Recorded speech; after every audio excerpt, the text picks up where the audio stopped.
A giant dead tree was delivered to the laboratory. The medical examiner sawed open the hollow trunk, revealing a skeleton soaked in rainwater. Scavengers had nearly consumed the bones completely. Hodgins found the victim's shirt. Based on the level of fungal growth on it, he estimated the victim had been in the trunk for at least a month. Angela scanned the remaining undamaged skull and identified the victim as Ash. Though the victim had been missing for at least a month, his father had only reported him missing to police 2 weeks prior. Ash's father, Old Ding, was brought in for interrogation. From him, they learned that Ash worked as a medium, claiming to possess psychic abilities. But in his father's religious beliefs, mediums were pure nonsense. The detectives went to Ash's rental home to search for clues. The female detective found the computer screen on the desk shattered and covered with blood. At that moment, a woman named Bifa entered. Like Ash, she was also a medium. She told the detectives that the most suspicious person was a man named John. The two had argued repeatedly over business. From John, they learned that Ash had stolen many of his clients and secretly learned his closely guarded psychic techniques, which infuriated John. Angela pulled up files showing Ash had conducted background checks on clients.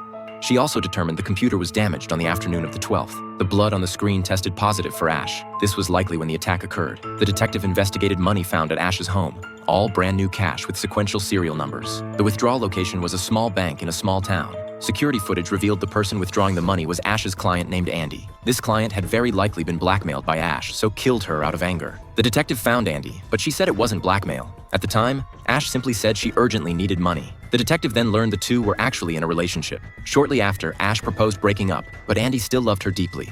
For Ash, she was even willing to divorce her husband. The detective asked where she was on the afternoon of the 12th. Andy checked her phone. She'd been at triathlon training with 14 friends who could vouch for her. Andy's suspicion was temporarily ruled out. The intern found multiple defensive fractures on Ash's body, but there were no signs of forced entry at her home. This indicated someone known to the victim. The medical examiner also found hairline fractures on the skull from just before death. Ash's cause of death was likely blunt force trauma. The arc of the skull fracture was nearly semicircular, so the weapon was some cylindrical object. Based on the relatively light trauma, the weapon was more likely wood. They remembered Ash's father always used a cane. Facing questioning, the father angrily denied the detective's theory. Even though Ash was evil in his faith, God taught him forgiveness and love. The detective submitted the cane as evidence to the medical examiner, who found the marks didn't match the skull fractures. Hodgins found an insect that had died on the car's windshield and was later stuck on the deceased's body. This indicated the killer had dragged the body onto the car's hood to push it into the tree hollow located at a height. Hodgins also detected flooring materials on the insect. Bifa suddenly remembered Ash's home was being refloored.